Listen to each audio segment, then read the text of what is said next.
Kami mengucap syukur Bapa di surga, terima kasih buat siang hari ini. Urapi setiap kami, hati dan pikiran kami, teduhkan Tuhan, bersihkan oleh kuasa Roh Kudus dan api-Mu membakar setiap yang tidak berkenan atas hidup kami. Buka setiap selubung-selubung Tuhan supaya kami mengerti kebenaran-Mu. Dan ubahlah hidup kami selaras dengan firman-Mu di dalam nama Tuhan Yesus. Amin. Amin. Akan duduk. Shalom. Selamat Natal, selamat tahun baru semuanya.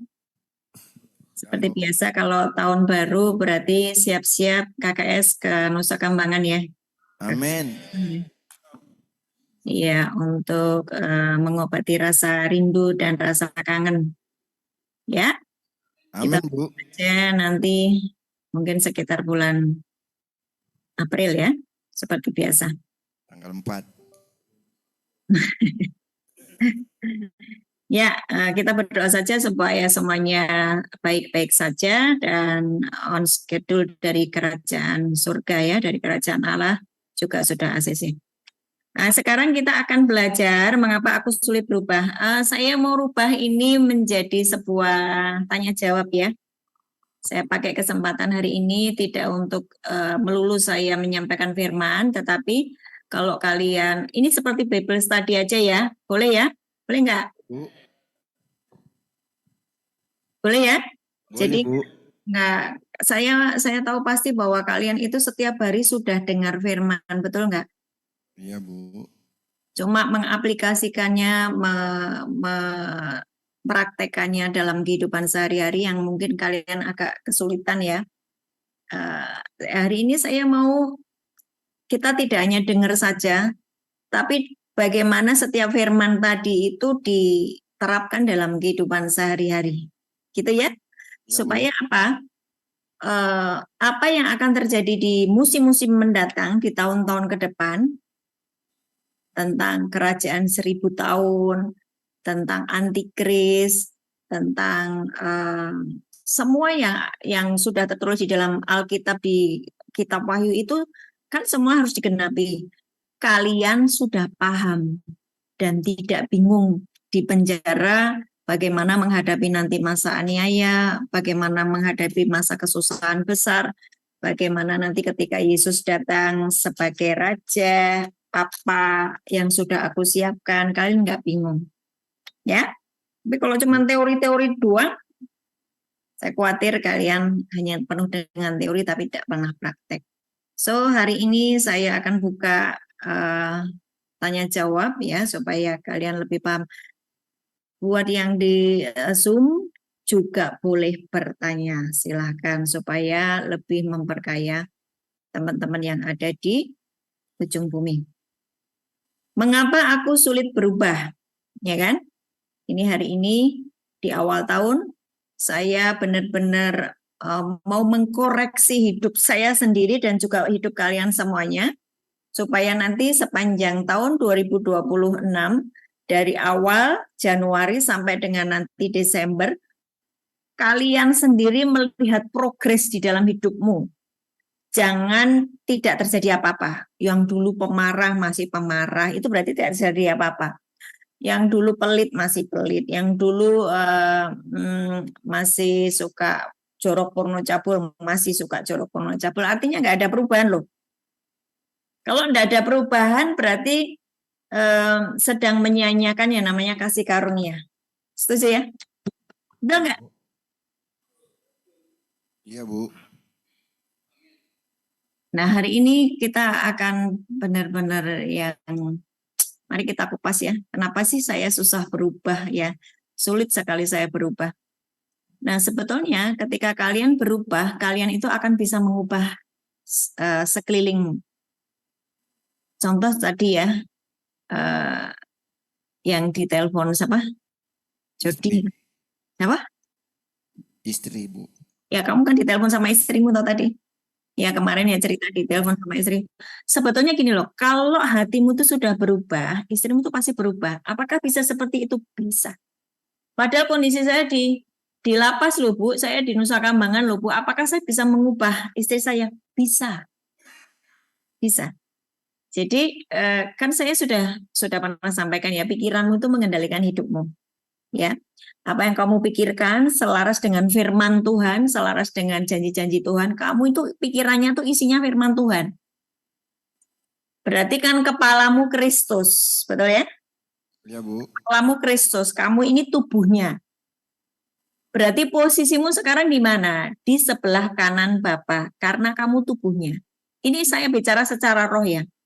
Apa yang terjadi di dalam dunia ini terjadi dulu di alam roh. Sudah paham kan yang ini? Yang Ya, belum Bu. paham angkat tangan. Sudah paham? Apa yang terjadi di alam roh, ya, terjadi di alam roh, misalnya tiba-tiba kamu ditangkap. Itu terjadi sebetulnya di alam roh itu sudah terjadi. Apa yang di alam roh terjadi? Kamu menabrak, kamu melanggar setiap ketetapan-ketetapan Tuhan. Yohanes 6 ayat 63 berkata perkataan-perkataan yang kukatakan adalah roh dan hidup. Berarti firman Tuhan itu roh dan hidup. Ya, semua yang terjadi di dalam alam fisik terjadi dulu di alam roh. Kalau kamu nabrak setiap firman Tuhan, setiap ketetapan Tuhan, kamu di alam roh sedang bermasalah. Misal, Tuhan berkata, engkau harus mengampuni 490 kali. Tapi kamu berkata, no, saya tidak bisa memaafkan khusus yang ini, karena itu terlalu menyakitkan bagi saya, sehingga saya punya hak untuk membalasnya. Itu berarti kan bikin firman sendiri, toh? Betul nggak? Bu. Bikin firman sendiri. Nah, pada saat kamu membuat keputusan sendiri yang melanggar firman Tuhan, di alam roh sedang terjadi sesuatu. Apa? Kamu langgar hukum roh. Hukum roh itu apa? Hukum roh dan kehidupan itu setiap firman Tuhan. Coba buka di Roma 8 ayat 1 sampai 2. Roma 8. Karena sekarang tidak ada penghukuman bagi mereka yang ada di dalam Kristus Yesus. Roh yang memberi hidup telah memerdekakan kamu dalam Kristus dari hukum dosa dan hukum maut. Ya, dari hukum dosa dan hukum maut.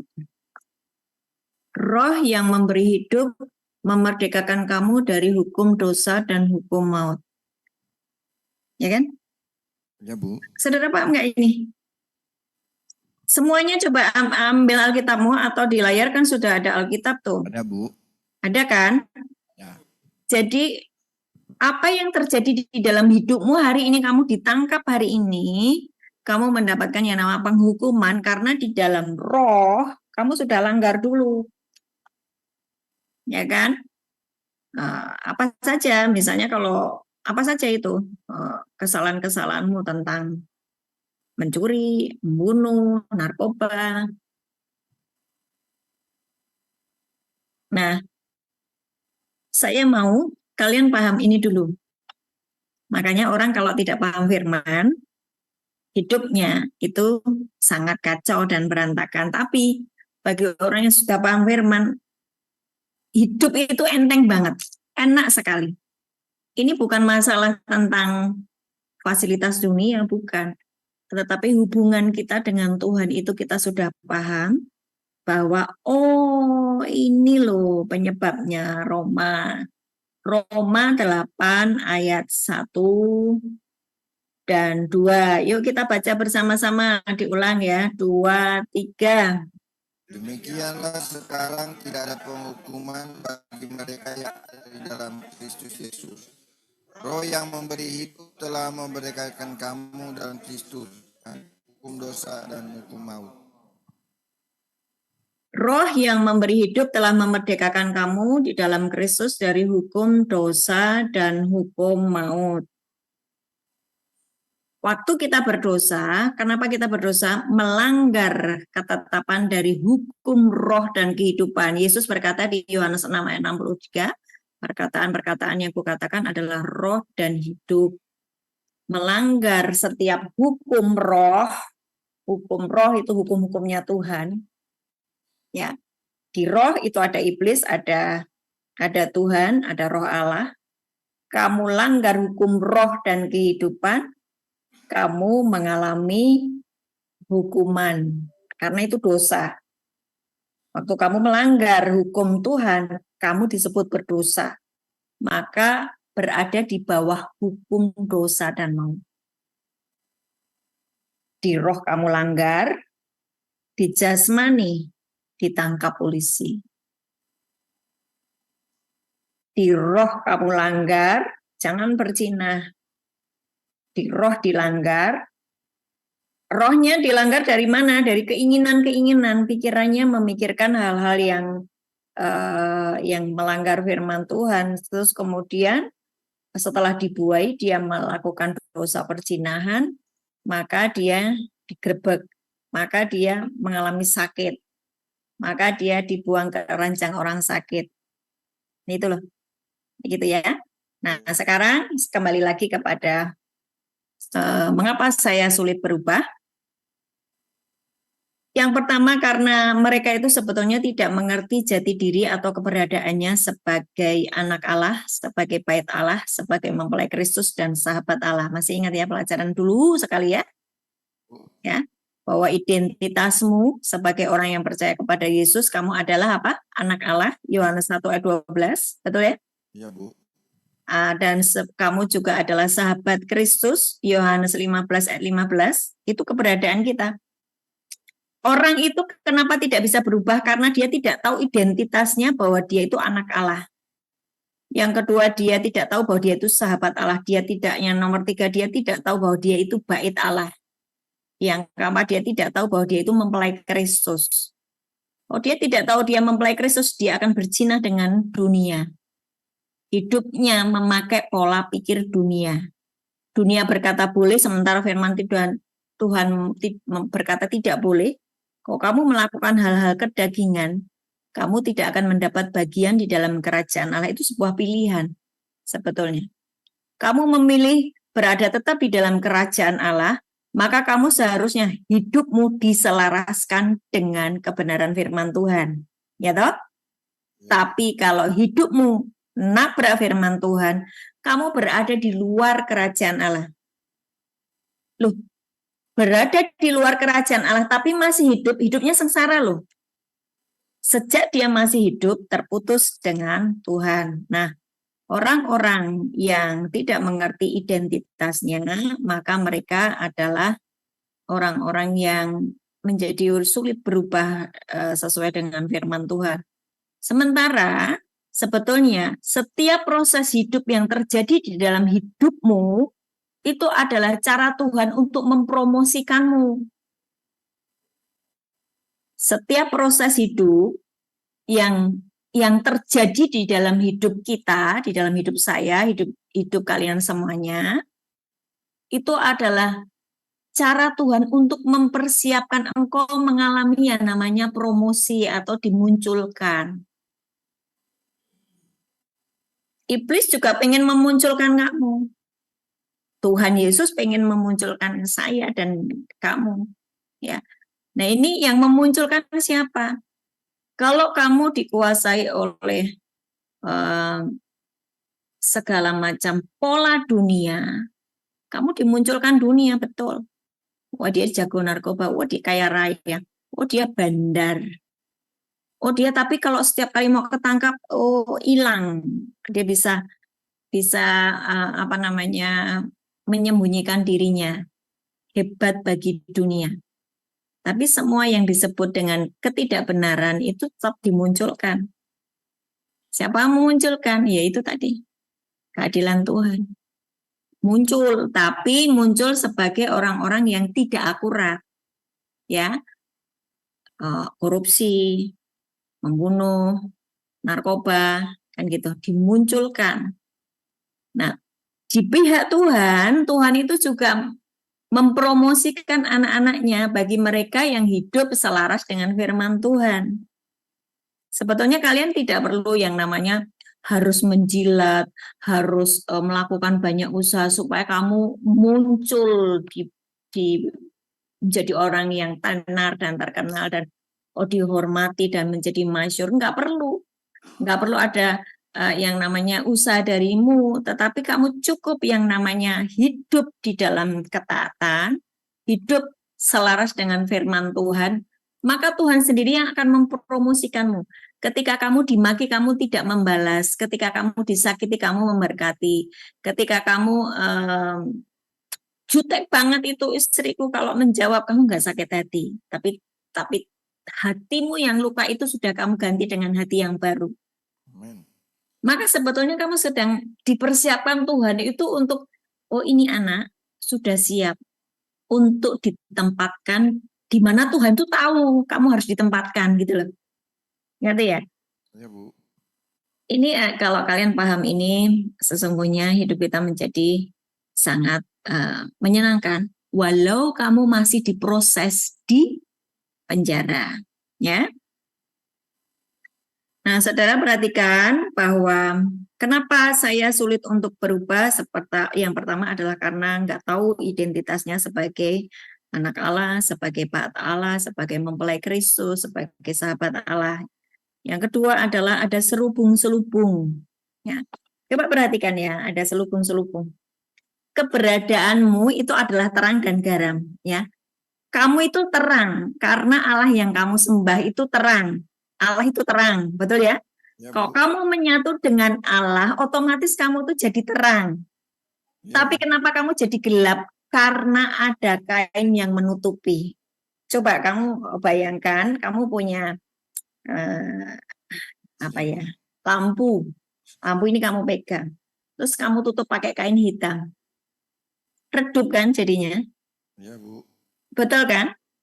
Nah itu karena ada kain itu tadi loh. Tapi sebetulnya keberadaanmu itu terang.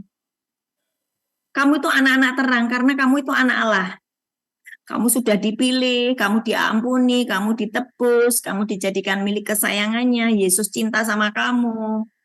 Dia mati di atas kayu salib untukmu, gitu kan ya. Keberadaanmu itu sebetulnya terang. Tetapi oleh karena masih ada kain hitam, selubung. Nah, selubung-selubung ini yang harus kamu buka. Bagaimana cara membukanya ya? Ya berdoa, buka selubung-selubungku Tuhan. Supaya aku muncul benar-benar menjadi terang karena aku anakmu, engkau terang. Aku sebagai anakmu, aku juga terang. Tapi kenapa aku gelap Tuhan? Semua selubung-selubung dalam diriku Tuhan, buka dalam nama Yesus. Amin. 2 Korintus berapa ya? 2 Korintus coba di 2 Korintus. 2 Korintus 3. Nah, apalah betul 2 Korintus 3. 14. Terus ayat 14. Ya, teorimu tuh pinter. Makanya saya bilang ya, anak-anak Tuhan tuh teorinya pinter loh, tapi mempraktekannya astaga Tuhan Yesus tolong. Ya kan? Baru kena apa sedikit udah tersinggung. Baru dicuekin sudah marah. Enggak ada yang namanya Tuhan, proses aku lebih lembut lagi, lebih semakin aku rendah hati. Ini loh. Kamu tuh kalau sudah rendah hati yang enggak gampang tersinggung. Kalau kamu masih sombong, bentar-bentar tersinggung, bentar-bentar marah. 2 Korintus 3 ayat 14 sampai dengan 15, coba dibaca. Tetapi pikiran mereka telah menjadi sebab sampai pada hari ini selubung itu masih tetap menyelubungi mereka. Jika mereka membaca perjanjian lama itu tanpa disikapkan karena hanya Kristus saja yang dapat menyikapkannya. Bahkan sampai pada hari ini setiap kali mereka membaca kitab Musa ada selubung yang menutupi hati mereka. 16. Tetapi apabila hati seorang berbalik kepada Tuhan, maka selubung itu diambil daripadanya. Amin. Sampai 18.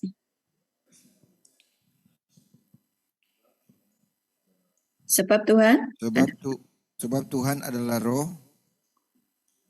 Tunggu, Bu.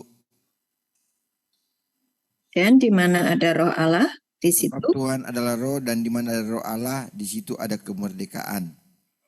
Dan kita semua mencerminkan kemuliaan Tuhan dengan muka yang tidak berselubung Dan karena kemuliaan itu datangnya dari Tuhan yang adalah roh, maka kita diubah menjadi serupa dengan gambarnya dan kemuliaan yang semakin besar. Amin. Saudara, saya mau kalian nggak usah banyak mikir. Oke? Sepakat ya? Ya Bu. Dari awal Kejadian 1 ayat 26 kamu diciptakan serupa dan segambar dengan Tuhan. Betul nggak? Ya Bu. Nah, betul. Allah itu terang, maka sebetulnya keberadaanmu adalah Terang. Allah itu kasih, keberadaanmu adalah Kasih. Oke. Tadi saya punya lampu, lampu itu nyala. Terus ditutup pakai kain hitam. Berarti itu nama selubung. Ya kan? Ya, Kalau Bu. selubung itu dibuka, kamu tetap jadi terang. Ya, Bu. Bagaimana supaya saya bisa membuka selubung ini? Tuhan, buka selubung-selubung yang ada di dalam diriku. Kok aku masih suka tersinggung ya? Gara-gara aku nggak, oh ini ada orang baru, ini dia muncul terus sekarang aku tersinggung. Aku sudah nggak dibutuhkan, saya tersinggung, saya marah. Oh saya sekarang sudah nggak disapa lagi sama Bu Ana, gitu kan ya. Tadinya kan saya ini diperhatikan, tapi you tersinggung. Selubung loh itu. Hari ini ya, saya belajar. Saya rasa itu mulai dari akhir tahun 2026, 25, itu Tuhan ngajar saya. Kok kamu tidak berubah? Kamu capek loh. Ngurusi orang yang gampang sakit hati, kamu ikut sakit hati. Ngurusi orang yang gampang tersinggung, kamu juga tersinggung. Capek. Jadi, kamu harus memutuskan bahwa kamu itu serupa dan segambar denganku, kata Tuhan. Ya. Keberadaanmu itu adalah terang, keberadaanmu itu adalah kasih. Gak usah mikir, gak usah mikir. Kamu itu kasih, kok yuk katakan bersama-sama, aku adalah kasih. Aku adalah kasih. Aku adalah terang. Aku adalah terang. Aku adalah garam. Aku adalah garam. Aku akan mempengaruhi orang. Aku akan mempengaruhi orang Menjadi baik. menjadi baik. Menjadi sembuh. Menjadi sembuh. Menjadi pulih. Menjadi pulih.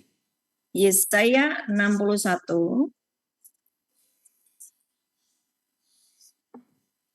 ayat 1 dan 2.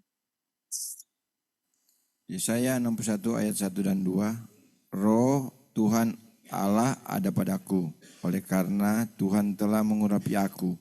Ia telah mengutus aku untuk menyampaikan kabar baik kepada orang-orang sengsara dan merawat orang-orang yang remuk hati, untuk memberitakan pembebasan kepada orang-orang tawanan dan kepada orang-orang yang terkurung kelepasan dari penjara, untuk memberitakan tahun rahmat Tuhan dan hari pembalasan Allah kita, untuk menghibur semua orang berkabung.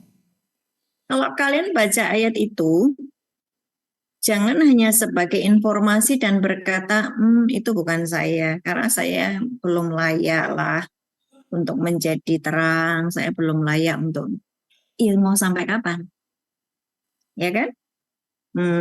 Saya masih jatuh bangun. Waktu kamu membaca ayat ini, kamu harus berkata, yes, amin Tuhan, itulah keberadaan saya. Saya, di dalam diri saya ada roh Allah. Kapan di dalam dirimu ada roh Allah? Ayo dijawab. Setelah kita menerima Kristus. Setelah kita menerima Kristus, surga terbuka, Markus 1 ayat 9, surga terbuka, Roh Kudus seperti merpati turun ke atas Yesus, sama. Waktu kamu terima Yesus, surga terbuka, Roh Allah turun ke atasmu, namanya Roh Kudus. Roh Kudus itu adalah meterai bahwa kamu milik Allah. Roh Tuhan Allah ada padaku. Semuanya itu, ini ayat ini berlaku bagi kalian semua yang membaca hari ini. Katakan amin. Amin. Roh Tuhan Allah ada padaku oleh karena Tuhan telah mengurapi aku. Amin. Ya, Ia telah mengutus aku untuk menyampaikan kabar baik kepada orang-orang sengsara. Apakah saya bisa, Bu? Saya masih di penjara, saya menyampaikan kabar baik. Bisa. Waktu kamu sudah mendengar kabar baik itu dan kamu, yes Tuhan terima kasih, itulah keberadaan saya. Bos, kabar baiknya saya yang penjahat ini, saya yang buat dunia ini tidak diperhitungkan, kabar baiknya saya ini mempelai Kristus. Tadi di awal, saya ini sahabat Allah, saya ini anak Allah, saya ini bait Allah, ya kan? Kenapa kamu disebut bait Allah? Karena roh Allah diam di dalam kamu. Terus kalau roh Allah sudah diam di dalam kamu, so what gitu loh, untuk apa? Untuk menolong. Menolong orang lain. Untuk menyampaikan kabar baik kepada orang sengsara, merawat orang-orang yang remuk hati. Gimana saya menolong orang yang remuk hati? Saya aja hati saya remuk, Bu. Kamu baca ini, kamu harus sembuh. Amin. Gitu toh sebetulnya. Itu dulu saya caranya bertobat begitu. Ketika membaca firman, firman itu untuk saya menyembuhkan saya yang terluka, yang remuk, yang sombong, yang masih arogan, bentar-bentar tersinggung, sakit hati. Waktu saya membaca ini ngobati saya gitu loh. Jadi saya itu heran ya, kok orang udah baca firman setiap hari kok dia tidak berubah. Betul apa betul? Betul, Bu. Nah, kenapa kamu tidak berubah? Lah nek kowe iki maca iki kepiye sih? Kamu kalau membaca itu gimana sih? Karena mereka nggak mau berubah, Bu. Kamu mengabaikan yang namanya kasih karunia. Kamu mengabaikan yang namanya kesabaran Tuhan. Dan kamu sedang melewatkan tahun-tahun di mana Tuhan memakai setiap tahun itu untuk memproses, membersihkan hidupmu. Sebab dia rindu kamu itu anaknya dimunculkan di tengah-tengah kegelapan ini loh. Amin. Saya terlalu percaya tempat di Kembang Kuning ini adalah sebuah sekolah kehidupan di mana Roh Kudus berbicara kepada kalian, para malaikat Tuhan bekerja sibuk membebaskan kalian dari borgol-borgol. Saudara, perhatikan yang temanmu yang ada di high risk itu kan masih di borgol toh. Ya. Ketika dia masih di borgol, di alam roh itu benar-benar dia diborgol sama iblis gitu loh. Benar-benar diborgol. Nah, kalau hari ini kamu jalan sudah nggak diborgol, tanganmu udah nggak diborgol, kamu sudah dilepaskan, kamu sudah dibebaskan. Tapi masih ada juga kelihatannya sudah dibebaskan, tapi sebetulnya kepalanya masih pakai kurungan. Ya kan? Kepalanya masih pakai kain hitam. Padahal dia sudah dibebaskan. Tuhan sudah berkata, aku mengampuni dosamu. Mari kepadaku yang letih lesu berbeban berat, datang kepadaku. Aku memberikan kelegaan kepadamu. Tapi karena pikirannya itu masih dibelenggu oleh masa lalu, sulit untuk mengampuni, dia tidak mau mengerjakan firman. Baca-baca, paham-paham, hafal-hafal. Ini sama sekali tidak mengubah hidupnya karena dia memang tidak mau berubah selaras dengan firman Tuhan. Bu, apakah bisa ketika saya masih ada di penjara saya menyampaikan kabar baik? Bisa kepada orang-orang di sekelilingmu yang masih terkurung? Apakah saya bisa menolong orang-orang yang sengsara, merawat orang-orang yang remuk hati? Bisa. Ketika kamu sudah disembuhkan. Apakah saya bisa membebaskan mereka yang dalam tawanan? Saudara perhatikan, orang di luar sana yang tidak masuk penjara, mereka sebetulnya tawanan iblis itu sama dengan orang yang di penjara. Maka saya bilang, kok kamu hari ini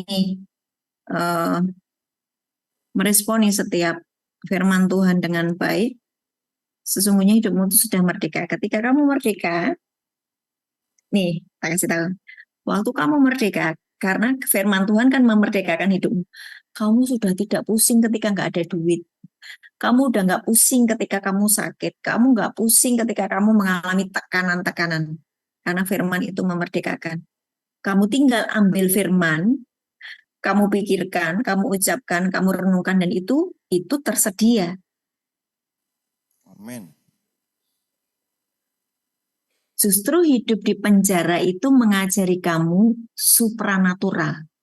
Kalau kamu tidak mau diajari supranatural, ini kan masih bisa atau mengendalikan sesuatu kejahatan di dalam penjara. Kalau nggak tahu ya, kalau di Kembang Kuning masih bisa apa enggak. Kalau di tempat lain masih bisa loh. Sudah di penjara tapi dia masih masih mengoperasikan narkoba di dalam, masih bisa. Apa? Ininya belum berubah cara berpikirnya. Oke? Yang pertama tadi selubung ya, selubungnya masih ada. Jadi kalau hari ini kamu merasa kok aku nggak berubah-berubah ya, selubungnya minta sama Tuhan untuk dibuka ya. Oke? Nah sekarang yang kedua adalah tanah hati yang keras. Ketiga, Bu. Hah?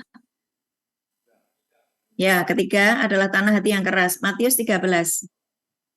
Saya sering ya mengajar ini ya, Matius 13 itu kan tentang tanah hati ya. Empat tanah, Jenis tanah.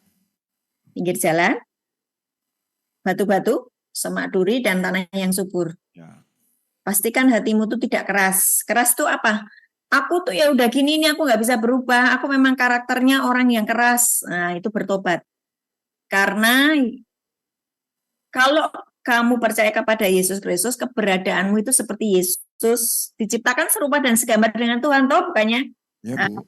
Kejadian 1 ayat 26, betul nggak? Ya. Kamu diciptakan serupa dan segambar dengan Tuhan. Tuhan Yesus itu lemah lembut.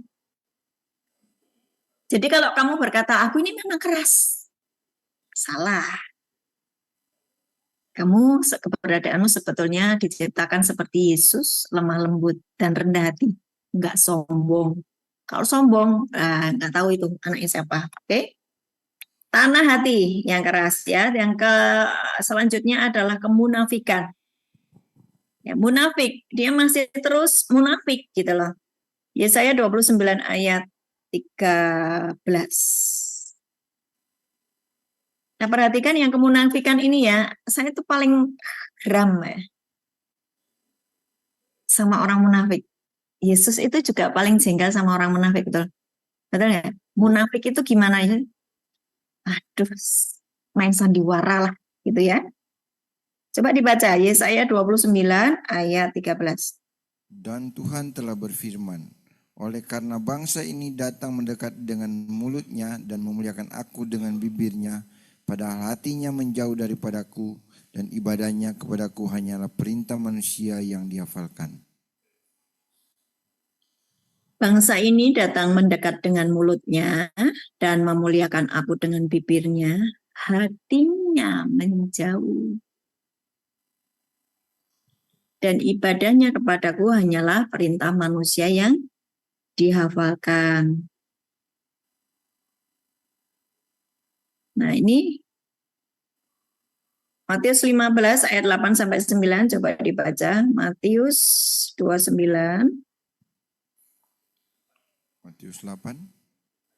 Matius 15 Matius 15. ayat 8 dan 9. Bangsa ini memuliakan aku dengan bibirnya, padahal hatinya jauh daripada aku. Percuma mereka beribadah kepadaku, sedangkan ajaran yang mereka ajarkan ialah perintah manusia. Ini adalah hardikan Tuhan kepada orang-orang yang ahli Taurat dan orang Farisi. Mereka tahu firman, mereka bisa ngajar firman, tapi mereka tidak bisa menjadi pelaku firman. Itu disebut munafik. Dan jangan terbiasa dengan menjadi orang munafik.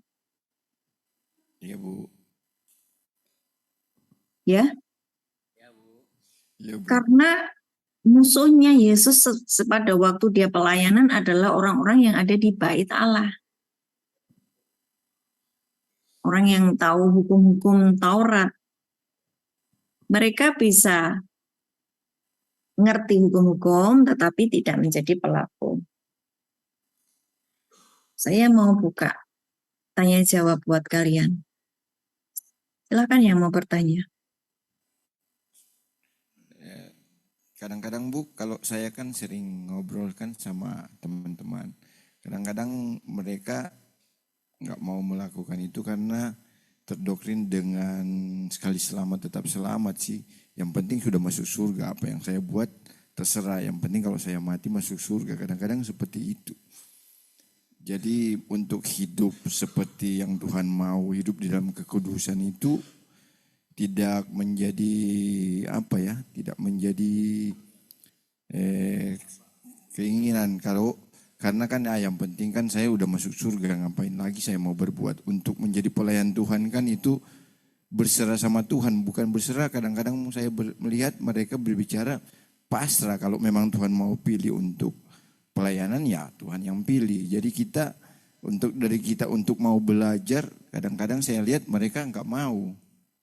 Kalau yang seperti itu, yang karena sudah terdoktrin dengan sekali selamat tetap selamat dan tidak perlu hidup kudus di dalam Tuhan.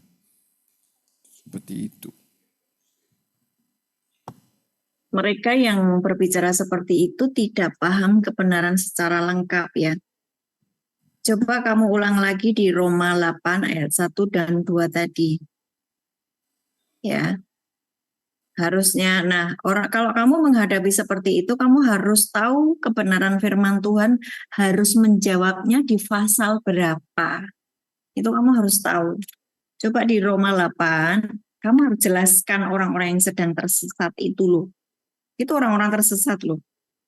Demikianlah sekarang tidak ada penghukuman bagi mereka yang hidup di dalam Kristus. Roh yang memberi hidup telah memerdekakan kamu dalam Kristus dan hukum dosa dan hukum maut. Ada dua hukum toh itu. Yang pertama hukum roh dan kehidupan. Yang kedua hukum dosa dan maut. Upah dosa adalah Maut. Maut. Loh itu firman Tuhan toh, upah dosa adalah maut. 1 Korintus 15. Ya coba dibaca 1 Korintus 15 mulai dari ayat 45 sampai dengan 55. Seperti ada tertulis, manusia pertama Adam menjadi makhluk yang hidup, tetapi Adam yang akhir menjadi roh yang menghidupkan. Tetapi yang mula-mula datang bukanlah rohania, tetapi yang alamiah. Kemudian barulah datang yang rohania. Manusia pertama berasal dari debu tanah dan bersifat jasmani. Manusia kedua berasal dari sorga. Makhluk-makhluk alamiah sama dengan dia yang berasal dari debu tanah, dan makhluk-makhluk surgawi sama dengan dia yang berasal dari sorga. Sama seperti kita telah memakai rupa dari yang alamiah, demikian pula akan memakai rupa dari sorgawi. Saudara-saudara, inilah yang hendak kukatakan kepadamu, yaitu bahwa daging dan darah tidak mendapat bagian dalam kerajaan Allah, dan bahwa yang binasa tidak mendapat bagian dalam apa yang tidak binasa. Sesungguhnya aku menyatakan kepadamu suatu rahasia, kita tidak akan mati semuanya, tetapi kita semua akan diubah. Dalam sekejap mata pada waktu bunyi nafiri yang terakhir, sebab nafiri akan berbunyi dan orang-orang mati akan dibangkitkan dalam keadaan yang tidak dapat binasa, dan kita semua akan diubah. Karena yang dapat binasa ini harus mengenangkan yang tidak dapat binasa, dan yang dapat mati ini harus mengenangkan yang tidak dapat mati. Dan sesudah yang dapat binasa ini menangkan yang tidak dapat binasa, dan yang dapat mati ini mengenangkan yang tidak dapat mati, maka akan genaplah firman Tuhan yang tertulis, maut telah ditelan dalam kemenangan. Hai maut, di manakah kemenanganmu? Hai maut, di manakah sengatmu? Terus, sengat maut adalah? Maut ialah dosa dan kuasa dosa ialah hukum Taurat. Gitu? Sengat maut itu adalah dosa toh. Jadi kalau kamu bikin dosa terus, tadi kan dibilang yang penting aku sudah masuk surga. Si ngomongku siapa? Kalau kamu dosa terus tuh masuk surga. Itu kan kebanyakan ada yang doktrin-doktrin sekali selamat tetap selamat dari buku-buku, dari yang hamba Tuhan. Jadi kadang-kadang ada teman-teman yang yang salah menafsirkan di dalam diri kita. Mari kita buka lagi firman-Nya. Coba buka di Wahyu 22 ayat 15. Dari Wahyu 21 ayat 27 itu sudah kelihatan. 27 coba. Wahyu 21 ayat 27. Tetapi anjing-anjing tukang Nah, Tetapi tidak akan masuk ke dalamnya suatu yang najis atau orang-orang yang melakukan kekejian atau dusta. Tetapi hanya mereka yang namanya tertulis di dalam kitab kehidupan anak domba itu. ya, kapan namamu bisa dihapus ketika terus jalan di dalam dosa, toh? Nah, sekarang ayat 15. Ayat 22:15. Wahyu 22:15.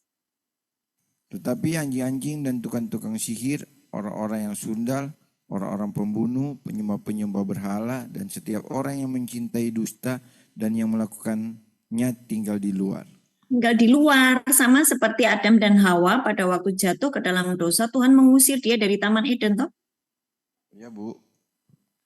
Terus gimana ceritanya mereka bisa bikin surga sendiri gitu?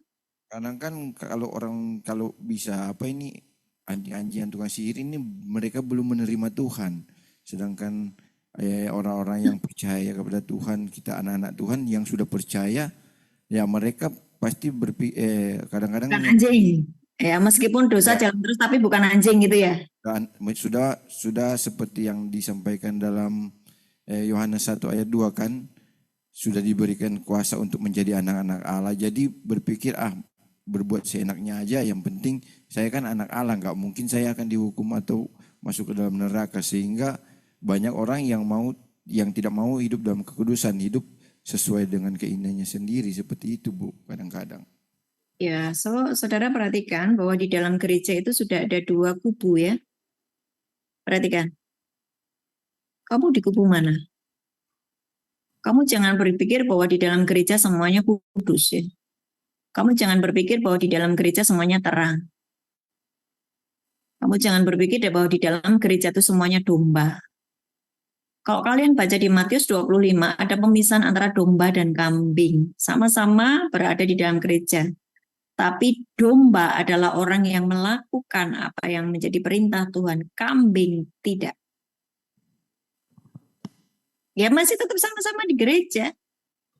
Dia merasa kalau sudah di gereja sudah diselamatkan. Tapi jangan lupa bahwa di dalam gereja ada dua kubu, ada dua jenis manusia, mempelai yang bodoh atau mempelai yang bijaksana. Betul nggak? Kambing atau domba, gandum atau lalang. Sama-sama. Maka Yesus memberikan perumpamaan di Matius 13 itu, ketika lalang itu tumbuh bersama-sama, ada yang nanya, boleh nggak lalang itu dicabut? Jangan. Nanti kalau lalang itu dicabut, benih gandum itu ikut kecabut. Biarkan itu mereka tumbuh bersama. Dibiarkan. You berada di gereja ini sudah ada pemisahan. Kamu tidak bertobat dari semua dosa dan pelanggaranmu dan kamu hanya memakai hukum kasih karunia, tapi tidak ngerti bahwa hukum itu ada dua, hukum roh dan kehidupan. Kamu tinggal di dalam kasih karunia Tuhan, kamu taat kepada setiap perintah-perintah Tuhan. Dan yang kedua adalah hukum dosa dan maut. You tinggal di mana? Kamu tetap bikin dosa, ya udah, upah dosa adalah maut. Tapi perhatikan gini loh. Tuhan memang tidak menginginkan kematian orang fasik. Ya, betul. Di sisi terakhir nanti mudah-mudahan ada orang yang mendoakan kamu di saat terakhirmu. Sehingga ada yang merampas kamu dari api neraka masuk dalam kerajaan surga. Yudas 1 ayat 23. Kenapa ada ditulis kayak gitu? Yudas 1 ayat 23. Ya, dia dirampas dari api neraka. Betul kan itu? Kenapa ada ayat Galatia 5 ayat 19 sampai 21? Ayo. Betul? Iya, Bu. Galatia 5 ayat 19 sampai 21 itu ngomong apa? Perbuatan daging, barang siapa melakukan perbuatan daging, dia tidak akan mendapatkan bagian dalam kerajaan Allah, toh? Ya, Bu. Lah, terus ayatnya itu nggak berlaku. Disobek gitu. Hukum Taurat itu Tuhan aja ngomong satu titik pun tidak ada yang dibatalkan kok. Kamu mau nyobek yang Galatia 5 ayat 19 sampai 21 ya toh? Betul enggak? Satu, 1 Korintus 6 ayat 9, 10. Coba kamu baca. Atau tidak tahukah kamu bahwa orang-orang yang tidak adil tidak akan mendapat bagian dalam kerajaan Allah? Janganlah sesat, orang cabul, penyembah berhala, orang berzina, banci, orang pemburit, pencuri, orang kikir, pemabuk, pefitnah, dan penipu tidak akan mendapat bagian dalam kerajaan Allah. Tuh, yang itu disobek gitu. Pripun, Mas? Mana coba, bro? So, kamu kalau ada temanmu seperti itu, kamu harus menjawab, kamu sorry ya, kamu belum paham, kamu harus mengerti semua kebenaran. Jangan hanya hidup di dalam kasih karunia saja. Kasih karunia Tuhan menuntut sesuatu. Yakobus 5 ayat 4.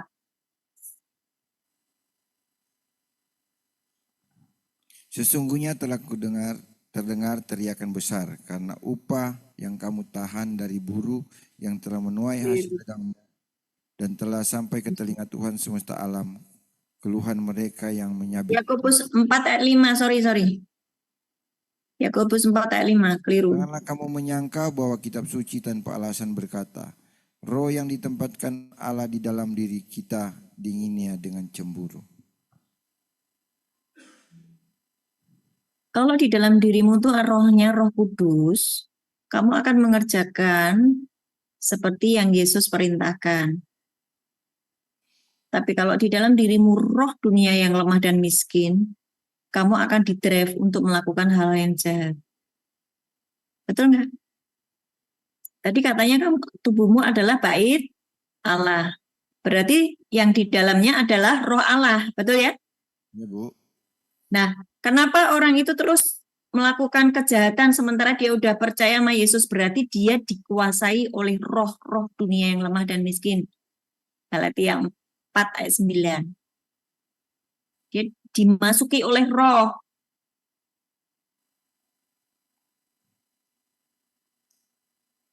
Galatia 4 ayat 9. Tetapi sekarang sesudah kamu mengenal Allah, atau lebih baik sesudah kamu dikenal Allah, bagaimana kamu berbalik lagi kepada roh-roh dunia yang lemah dan miskin dan mau mulai memperhambakan diri lagi kepadanya?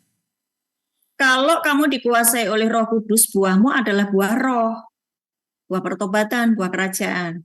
Tapi kalau buahmu perzinahan, buahmu mencuri, dusta, tapi kamu percaya, oh aku yang penting udah percaya Yesus mati masuk surga.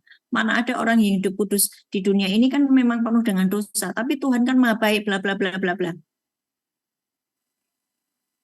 Kan yang penting mengaku dalam nama Tuhan Yesus Kristus kita diselamatkan dan percaya. Itu ayat itu yang menjadi masalah ketika kita percaya dan mengaku kita diselamatkan. Karena mereka selalu berbicara tentang perbuatan baik itu tidak menyelamatkan kan. Karena kasih karunia yang menyelamatkan Itu kita. penyelesaiannya udah luar biasa ya, saudara. Betul nggak? Sekarang gini aja. Kamu nggak usah berdebat dengan orang yang seperti itu, kamu akan emosi. Betul nggak? Kamu akan emosi loh berdebat dengan orang yang memakai ayat-ayat untuk membenarkan dirinya sendiri. Tapi lihatlah buahnya. Lihat aja buahnya. Ya. Orang itu kalau dikuasai oleh roh-roh dunia, bukan Roh Kudus, buahnya itu jelek. Walaupun dia percaya sama Yesus sebagai Tuhan dan Juru Selamat. Ujungnya maut. Udah gitu aja. Kecuali jika last minute ada orang yang mendoakan dan ada yang mintakan belas kasihan, mintakan kemurahan Tuhan. Gitu loh. Kecuali itu. Kalau enggak, ya sudah. Upah dosa adalah mau. Oke. Ada lagi?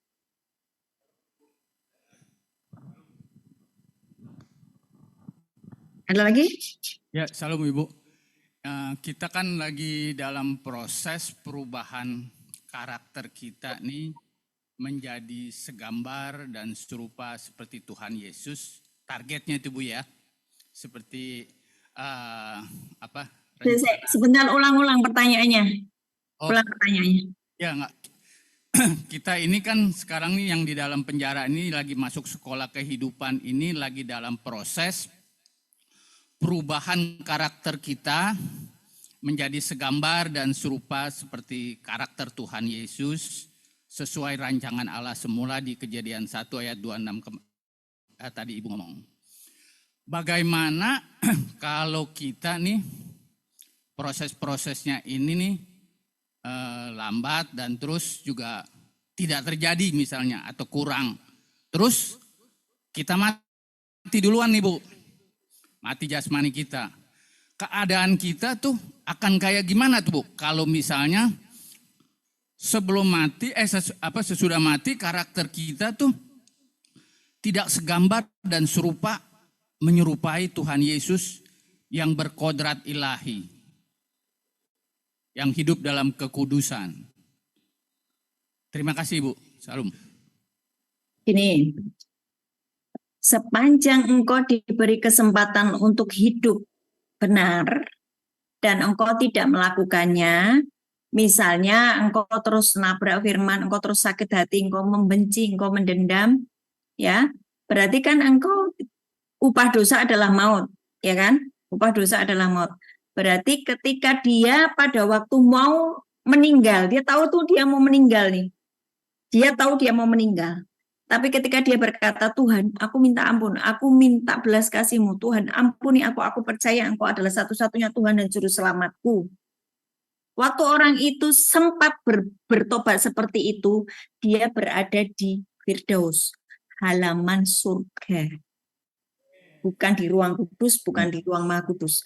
Halaman itu dia selama-lamanya di halaman, tidak punya apa-apa karena tidak ada upahnya. Tidak ada upahnya.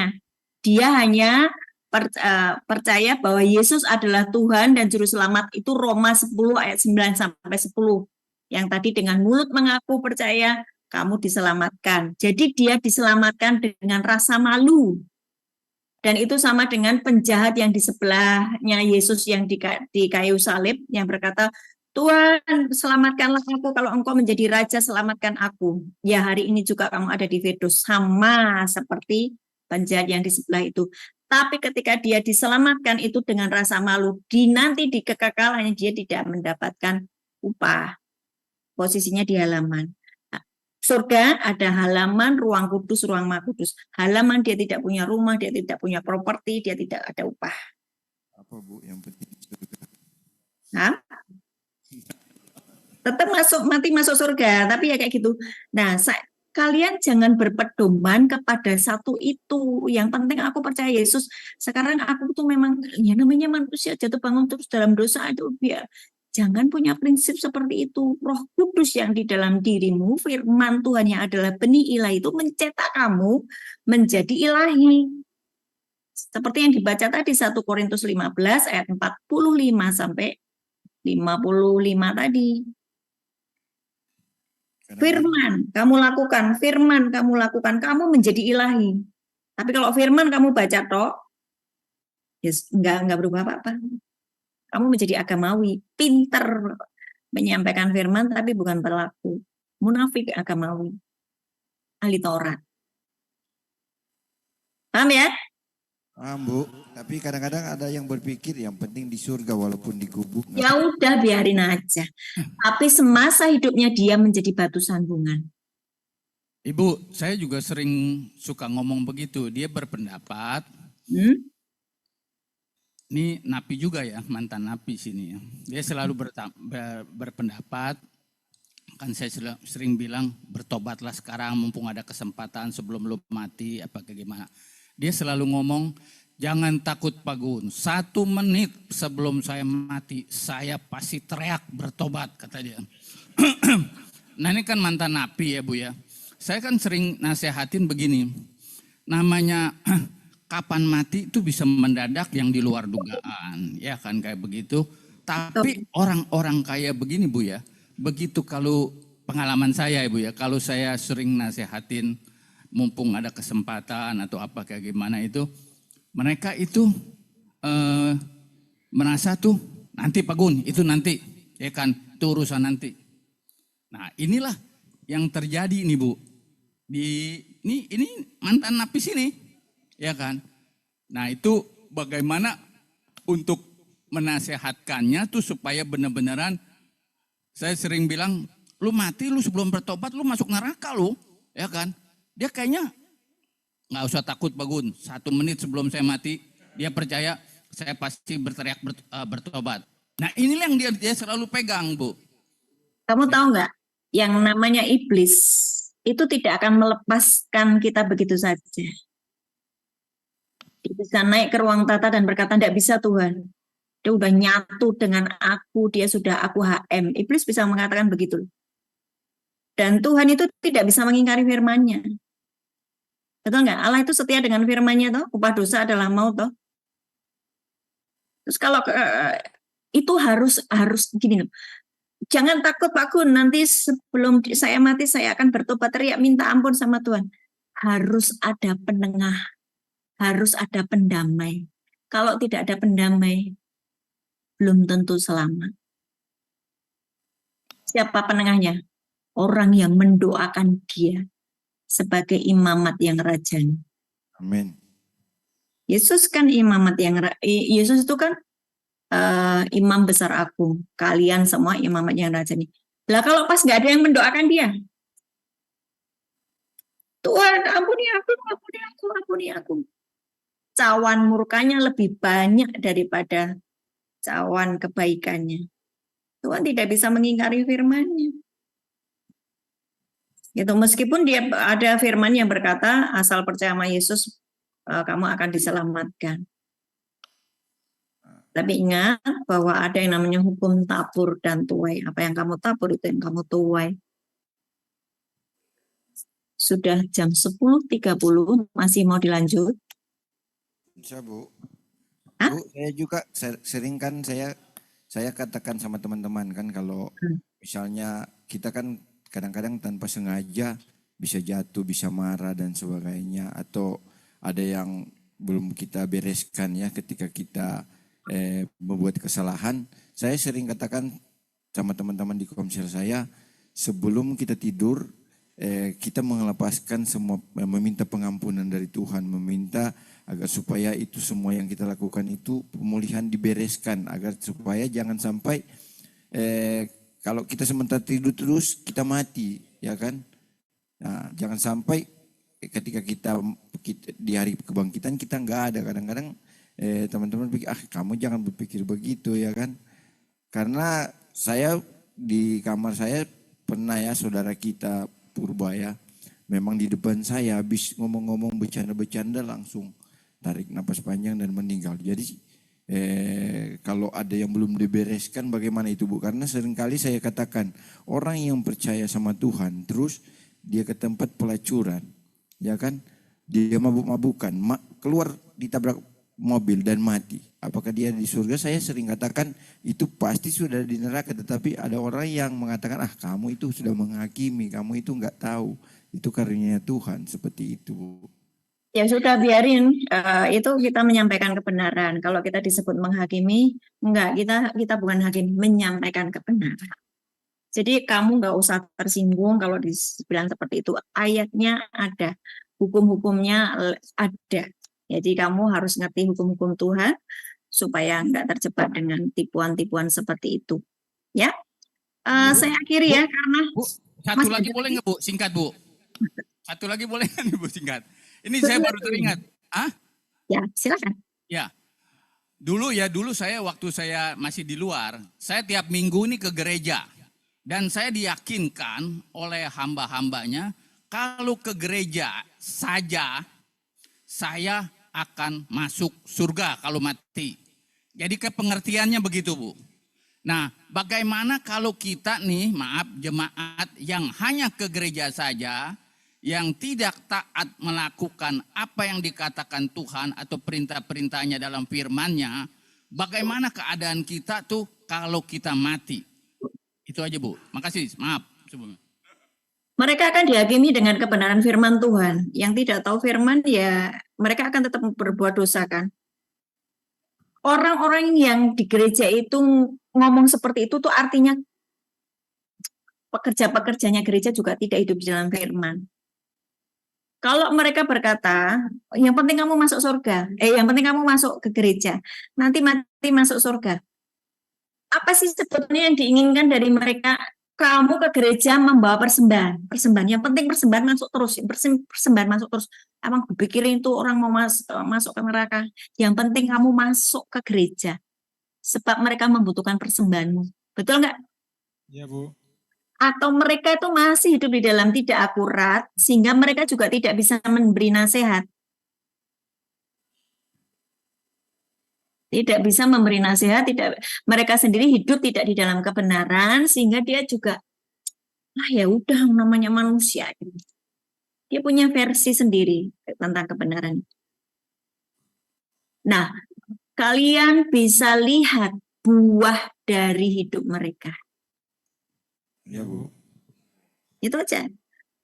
Kalau orang yang murni melayani Tuhan, mengasihi Tuhan, hidupnya presisi akurat sesuai dengan firman Tuhan, buah rohnya ada, buah kerajaannya ada, buah pertobatannya ada. Amin. Amin. Kamu bisa lihat dari buah. Jangan ketipu, you mesti cerdas secara ilahi karena kamu sudah diajari sama Bu Ana. Jangan mau dibohongi. Oke? Oke, Bu. Nah, next time kita ketemu lagi, kita bikin tanya jawab lagi ya. Ya, Oke, Bu.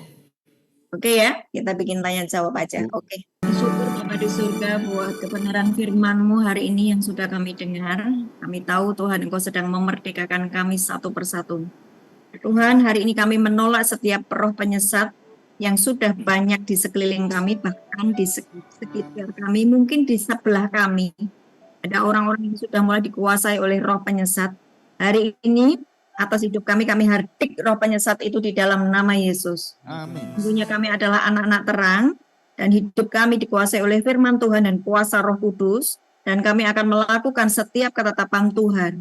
Kami tolak setiap roh antikris, kami tolak roh penyesat, dan kami hidup di dalam terang Tuhan, dan sesungguhnya Tuhan, Engkau sudah menyediakan tempat bagi kami, yaitu di ruang tahta-Mu, karena kami sungguh-sungguh mendengarkan setiap kebenaran firman-Mu, melakukannya dengan setia, tanpa kompromi apapun di dalam nama Yesus. Terima kasih Tuhan untuk pagi hari ini. Angkat tanganmu, terima berkat. Tuhan memberkatimu dan melindungimu. Tuhan menyinari engkau dengan wajahnya dan memberi engkau kasih karunia. Tuhan menghadapkan wajahnya kepadamu dan memberi engkau damai sejahtera. Amin. Amin.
Dengarkan saja firman Tuhan.